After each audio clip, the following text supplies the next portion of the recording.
ನಮಸ್ಕಾರ, ಬಿಎನ್ ಟಿವಿಗೆ ಸ್ವಾಗತ.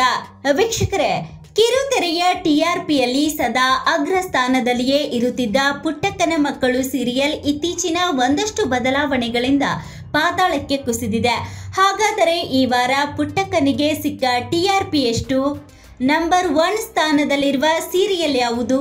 ಹೊಸ ಸೀರಿಯಲ್ ಅಣ್ಣಯ್ಯನಿಗೆ ವೀಕ್ಷಕರ ಪ್ರತಿಕ್ರಿಯೆ ಹೇಗಿತ್ತು ಎಂಬುದನ್ನು ನೋಡ್ತಾ ಹೋಗೋಣ ಬನ್ನಿ. ಕನ್ನಡ ಕಿರುತೆರೆಯಲ್ಲಿ ನಿತ್ಯ ಏನಿಲ್ಲ ಅಂದರೂ 50 ಸೀರಿಯಲ್ಗಳು ಪ್ರಸಾರವನ್ನ ಕಾಣುತ್ತವೆ.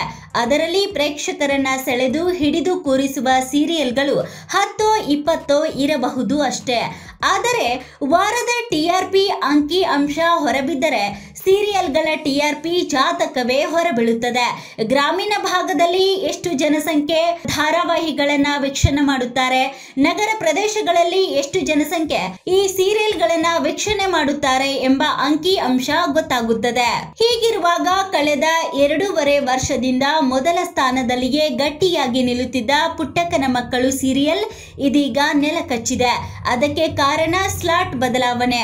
ಹೌದು, ಈ ಮೊದಲು ಜಿ ಕನ್ನಡದಲ್ಲಿ ಸೋಮವಾರದಿಂದ ಶುಕ್ರವಾರದವರೆಗೆ ಪ್ರತಿ ರಾತ್ರಿ 7:30ಕ್ಕೆ ಪ್ರಸಾರ ಕಾಣುತ್ತಿದ್ದ ಪುಟ್ಟಕ್ಕನ ಮಕ್ಕಳು ಸೀರಿಯಲ್ ಕಳೆದ 1 ವಾರದಿಂದ ಬದಲಿ ಸಮಯಕ್ಕೆ ಪ್ರಸಾರ ಕಾಣುತ್ತಿದೆ.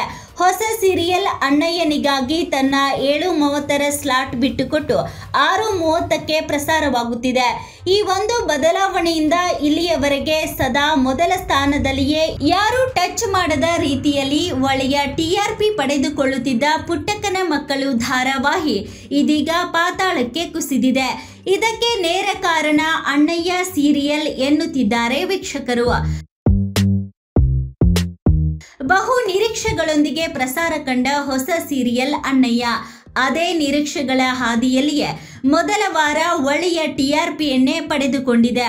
ಹಾಗಂತ ಮೊದಲ ಸ್ಥಾನದಲ್ಲಿ ಇಲ್ಲ, ಬದಲಿಗೆ 7ರಷ್ಟು ಟಿಆರ್ಪಿಯೊಂದಿಗೆ 2ನೇ ಸ್ಥಾನದಲ್ಲಿದೆ. ಹಾಗಾದರೆ ಮೊದಲ ಸ್ಥಾನ ಪಡೆದ ಸೀರಿಯಲ್ ಯಾವುದು? ಈ ಮೊದಲು ಪುಟ್ಟಕ್ಕನ ಮಕ್ಕಳು ಸೀರಿಯಲ್ಗೆ ಕೆಲವು ಸಲ ಟಕ್ಕರ್ ಕೊಟ್ಟಿದ್ದ ಲಕ್ಷ್ಮೀ ನಿವಾಸ ಸೀರಿಯಲ್ ಇದೀಗ ಮೊದಲ ಸ್ಥಾನಕ್ಕೆ ಜಿಗಿದಿದೆ. 7.3ರಷ್ಟು ಟಿಆರ್ಪಿಯೊಂದಿಗೆ ಅಗ್ರ ಸ್ಥಾನಕ್ಕೇರಿದೆ. ಹಾಗಾದರೆ ಪುಟ್ಟಕ್ಕ ಎಲ್ಲಿದ್ದಾಳೆ? ಟಿಆರ್ಪಿ ಲಿಸ್ಟ್ ನಲ್ಲಿ ಟಾಪ್ 10ರಲ್ಲಿ ಯಾವೆಲ್ಲ ಸೀರಿಯಲ್ಗಳಿವೆ ಎಂಬುದನ್ನ ನೋಡ್ತಾ ಹೋಗೋಣ ಬನ್ನಿ. ಮೊದಲ ಸ್ಥಾನದಲ್ಲಿ ಲಕ್ಷ್ಮೀ ನಿವಾಸ, 2ನೇ ಸ್ಥಾನದಲ್ಲಿ ಅಣ್ಣಯ್ಯ ಮತ್ತು 6.9 ಟಿಆರ್ಪಿ ಪಡೆದ ಶ್ರಾವಣಿ ಸುಬ್ರಹ್ಮಣ್ಯ ಸೀರಿಯಲ್ 3ನೇ ಸ್ಥಾನದಲ್ಲಿದೆ. ಇನ್ನು ಕಲರ್ಸ್ ಕನ್ನಡದ ರಾಮಾಚಾರಿ ಧಾರಾವಾಹಿ 6.4ರಷ್ಟು ಟಿಆರ್ಪಿ ಪಡೆದು 4ನೇ ಸ್ಥಾನದಲ್ಲಿದ್ದರೆ, ಲಕ್ಷ್ಮೀ ಬಾರಮ್ಮ ಧಾರಾವಾಹಿ 6.3 ನಂಬರ್ ಪಡೆದು 5ನೇ ಸ್ಥಾನದಲ್ಲಿದೆ.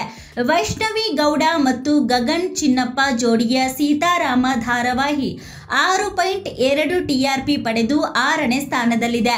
ಅಮೃತ ಧಾರೆ ಸೀರಿಯಲ್ 6.0 ಟಿಆರ್ಪಿ ಪಡೆದು 7ನೇ ಸ್ಥಾನದಲ್ಲಿದೆ. ಹಾಗಾದರೆ ಪುಟ್ಟಕ್ಕನ ಮಕ್ಕಳಿಗೆ ಸಿಕ್ಕ ಟಿಆರ್ಪಿ ಎಷ್ಟು? ಪುಟ್ಟಕ್ಕನ ಮಕ್ಕಳು ಸೀರಿಯಲ್ ಟಿಆರ್ಪಿಯಲ್ಲಿ ಹೇಗಿದ್ದರೂ ಟಾಪ್ ಇದೆ ಎಂದು ಪ್ರಸಾರ ಸಮಯವನ್ನ ಬದಲಿಸಿದರೆ ಸಮಸ್ಯೆ ಬಾರದು ಎಂದು ಲೆಕ್ಕ ಹಾಕಿದ್ದ ಜಿ ಕನ್ನಡ ವಾಹಿನಿಯ ಲೆಕ್ಕಾಚಾರ ಇದೀಗ ತಲೆ ಕೆಳಗಾದಂತಾಗಿದೆ. ಸೋಷಿಯಲ್ ಮೀಡಿಯಾದಲ್ಲಿಯೂ ಈ ಸ್ಲಾಟ್ ಬದಲಾವಣೆಯ ಸಮಸ್ಯೆಯಿಂದ ಸೀರಿಯಲ್ ಟಿಆರ್ಪಿ ಕುಸಿಯಲಿದೆ ಎಂದೇ ವೀಕ್ಷಕರು ಅಂದಾಜಿಸಿದ್ದಾರೆ. ಇದೀಗ ವೀಕ್ಷಕರ ಊಹೆ ಸರಿಯಾಗಿದೆ. ಮೊದಲ ಸ್ಥಾನದಲ್ಲಿದ್ದ ಪುಟ್ಟಕ್ಕನ ಮಕ್ಕಳು ಇದೀಗ 5.2 ಟಿಆರ್ಪಿ ಪಡೆಯುವ ಮೂಲಕ 8ನೇ ಸ್ಥಾನದಲ್ಲಿದೆ. 2 ವರ್ಷಗಳ ಕಾಲ ಟಿಆರ್ಪಿ ರೇಸ್ನಲ್ಲಿ ಮುಂಚೂಣಿಯಲ್ಲಿದ್ದ ಪುಟ್ಟಕ್ಕನ ಮಕ್ಕಳು ಸೀರಿಯಲ್ ಇತ್ತೀಚಿನ ಸಮಯ ಬದಲಾವಣೆಯ ನಂತರ ಟಾಪ್ ಲಿಸ್ಟ್ ನಿಂದ ಕೆಳಗಿಳಿದಿದೆ. ಈ ಬದಲಾವಣೆ ವೀಕ್ಷಕರಿಗೆ ಸರಿ ಹೊಂದುತ್ತಿಲ್ಲ ಎಂಬುದು ಸ್ಪಷ್ಟವಾಗಿದೆ. ಪುಟ್ಟಕ್ಕನ ಮಕ್ಕಳು ಸೀರಿಯಲ್ ಶುರುವಾಗಿ 2 ವರ್ಷಕ್ಕೂ ಹೆಚ್ಚು ಕಾಲವಾಯಿತು.